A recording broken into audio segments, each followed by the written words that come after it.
هل أنت من الدكاترة اللي عم يبحث على مرضى جدد كل يوم لحتى يجيبهم لعيادته لأنه بيعرف أنه هذه العيادة ما بتكبر إلا ما يجيها مرضى جدد بشكل يومي وبشكل شهري؟ وهل أنت من الدكاترة اللي عنده تحدي بتحويل هدول الناس اللي عم يدخلوا للعيادة لباكيجات يشتروا منه الخدمة أو المنتج اللي هو عم يسوقه وعم يبيعه من خلال فريقه؟ هذا التحدي بيواجه كثير من الأطباء في عياداتهم، فرح خبرك أنه أنت مو لوحدك، لأنه في كثير من الأطباء عندهم هذا التشالنج بعياداتهم، ولحتى يتخطوا هذا التشالنج لابد أنه يكون في تكنيك معين وخطوات معينة من خلال سيستم معين يقدروا من خلاله يجيبوا عملاء جدد ويحولوهم لريفينيو يدخل في العيادة.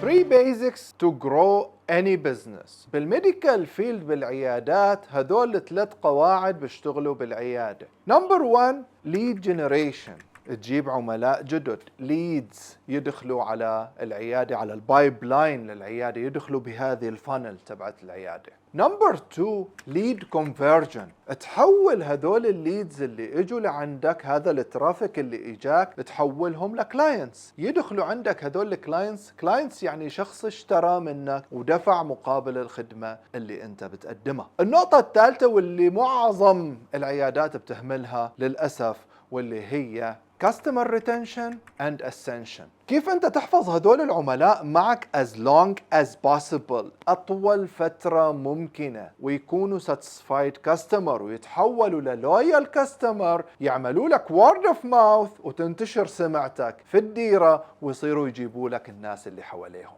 قبل ما نغمق جيب ورقة وقلم، لأنه رح أقول شوية مصطلحات مهمة جدا بالبزنس رح تفيدك بالعيادة ورح تتذكرني فيها بإذن الله تعالى. أول شيء هو CAC Customer Acquisition Cost. هذه الكوست بتحدد كيفية وكم بكلفك العميل الواحد ليدخل عندك في العيادة، وهذا الكوست من أعلى أنواع الكوست اللي ممكن يكلف العيادات أو يكلف البزنس تبعك. بالتالي هذا الرقم يعتبر من الأرقام المهمة بالنسبة لك عشان البزنس تبعك يكبر. فهذه الكوست كل ما انخفضت كل ما كان البروفيت أعلى بالنسبة لك، وكل ما ارتفعت وزادت بسبب بعض الأخطاء رح يكون البروفيت أقل. وهون هذا الرقم مؤشر معيار مهم جدا بالنسبة لك لتقدم العيادة وسير هذه العيادة بحيث تحصيل عملاء جدد، وكم هي تكلفة تحصيل هذول العملاء. الترم الثاني، المصطلح الثاني المهم جدا بالبزنس هو اللايف تايم فاليو، كاستمر لايف تايم فاليو، مدة حياة العميل. مدة حياة العميل معك في العيادة تمتد على حسب الحالة اللي بيشتغل فيها. مثلا اجاك عميل عنده مشكلة في تقويم الأسنان فرضا، هذا العميل كم مدة العلاج بالنسبة لهذا التقويم؟ مدة زمنية. طيب بعد هذا التقويم بيحتاج متابعة، بيحتاج مينتننس، بيحتاج عمل. طبيب الأسنان يعتبر في عالم البزنس من أكثر الناس حفاظا على الكاستمر لايف تايم فاليو. ليش؟ لأنه حياة العميل عنده طويلة، ما في حدا رح يوقف عنده شكوى الأسنان، ما في حدا رح يوقف عنده انه ينكسر عنده السن ولا يخرب عنده عصب ولا يعاني من مشكلة. فالكاستمر لايف تايم فاليو مهمة جدا تحط عينك عليها لحتى تشوف تقدم هذه العيادة بالنسبة لك وتجمعهم مع بعض، CAC مع CLV Client Acquisition Cost plus Customer Lifetime Value. حطهم سوا واكتبهم قدامك وراجعهم كل يوم.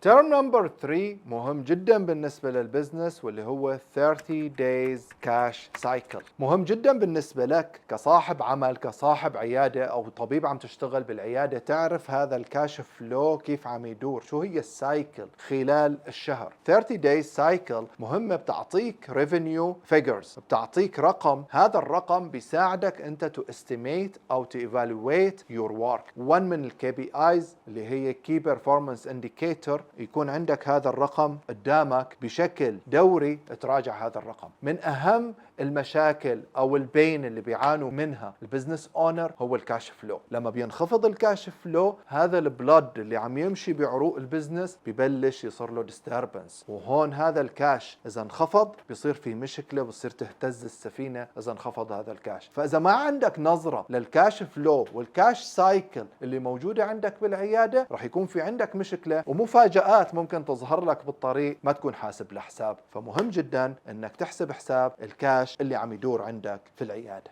وهون جينا لموضوع كيف أنا أكبر العيادة اللي عندي مجموعة من الكلاينتس مبسوط فيهم، تتواصل مع أحد الدكاترة بيقول لك أنا مبسوط باللي عندي. طيب أنت مبسوط باللي عندك، هل هذا هو البوتنشل اللي موجود في الماركت؟ هل هذه هي الكاباسيتي اللي أنت بتقدر تتحملها أو بتقدر تعليها؟ الجواب أكيد لا، لأنه في فرص كبيرة عم تنفتح في هذا الماركت. كبير ولا صغير؟ بالنسبة لك موضوع السكيلينج، كيف ترفع العيادة، بيعتمد على 3 قواعد أساسية. القاعدة الأولى واللي هي Attract New Clients. Attract New Clients من خلال الترافيك اللي بتشتغل عليه بالماركتينج، وله علاقة بحل مشاكل الماركتينج والترافيك اللي عم تشتغل عليه بالنسبة to attract new clients. النقطة الثانية واللي هي Increase more باي فريكوانسي. مور باي فريكوانسي انه يصير العميل يشتري منك اكثر من مره باكثر من باكج معينه بفريكوانسي معينه، وبالتالي يصير في عندك عمليه البيرتشيزنج شغاله بالنسبه للعملاء. وهذه بيحكمها امرين. الامر الاول الكاستمر لايف تايم فاليو اللي حكينا عليه وقلنا سجلها قدامك، وهون اجت اهميتها. والامر الثاني بالنسبه للفريكوانسي احتياج العميل لخدمات أخرى ممكن أنت تخلقها بعد ما يخلص الخدمة الأولى. النقطة الثالثة مهمة بالسكيلينج فور يور كلينيك هي more high ticket purchasing. انك ترفع معدل الباكج اللي بتشتغل فيها. ما بيهمك انت كطبيب اسنان يدخل حدا عندك على العيادة يعمل تبييض ويفل، يعمل حشوة ويحمل حاله ويمشي. اللي بيهمك هو انك انت تزود الفاليو للباكج اللي انت عم تبيع على هذا العميل. ومن هون بيجي موضوع الباكجينج فولفيلمنت بالنسبة لعملائك، لحتى عملائك يحصلوا على خدمة هن ينبسطوا فيها وانت عم تنبسط بالرقم اللي عم يجيك من هذه الباكج. وما عم يكون عندك الوان شوت سيلز او اضرب واهرب، العميل عم يجي لعندي زيارة ما بعود شوفه مرة ثانية. لا، من مصلحتك انك انت to retain الكلاينتس as long as possible مع باكجات هاي تيكت باكجز، وبالتالي هذا الامر بيعمل لك doubling للريفينيو في العيادة.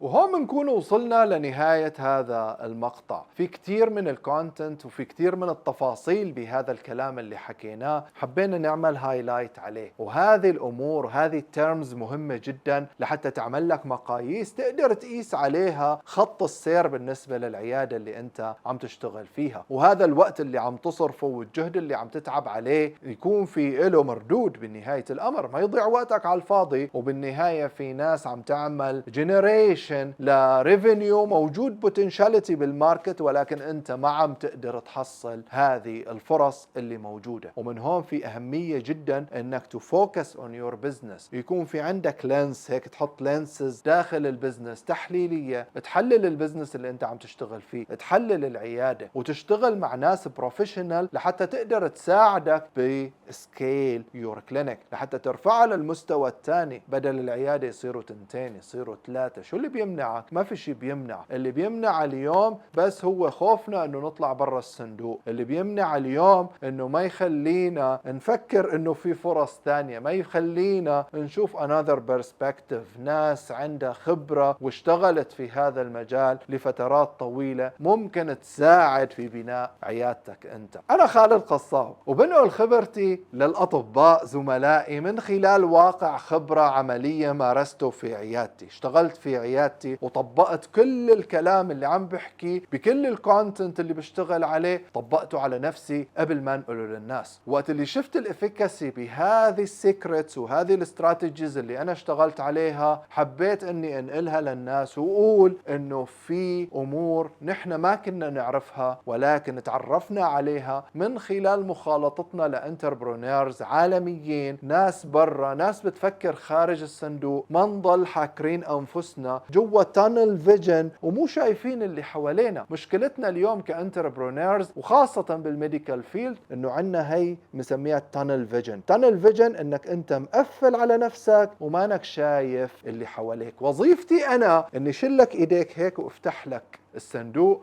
وقال لك في فرص جديدة وفي خطوات جديدة واستراتيجيز جديدة وتكنيك جديدة تطبقها بعيادتك لحتى ترفع لك المستوى اللي انت عم تشتغل عليه وعم تصرف وقتك وجهدك ويجيب لك مردود اعلى. اذا عجبك هذا المقطع اضغط على زر الاشتراك، اشترك عندي في هذه القناة. كثير من اللي عم يتابعوني اليوم فضل الله في كل الدول العربية، ولكن في نسبة منهم لسه مش سبسكرايبر في القناة. هذه القناة عم تكبر شوي شوي وهدفي اضافة محتوى من خلالها. بترك الرابط تحت بالديسكريبشن للناس اللي حابة تعمل كونسلتيشن سيشن. إذا حابب تعمل كونسلتيشن وتشوف أنت go in deep in your business، تحلل البزنس تبعك وتشوف إذا في weaknesses، تشوف إذا في أمور أنت مو شايفها لأنك ستاك جوا البزنس ومحكور عم تلقى الخبط طول النهار جوا البزنس، ففي أمور ممكن تعطيك هيك another perspective تخليك تشوف الأمر من زوايا أخرى. اضغط على الرابط تحت واحجز موعد، خلينا نتحدث في مكالمة تشخيصية للبزنس تبعك ونشوف إذا في فرصة ممكن نشتغل سوا أو لا. وخليني أشوفك بالمقاطع القادمة إن شاء الله. ولا تنسى تشوف المقاطع القديمة وتشوف المقاطع الجديدة إن شاء الله، والريفرنس لأي شيء نحن بنحكيه رح يكون موجود تحت بالديسكريبشن. شوفك على خير إن شاء الله.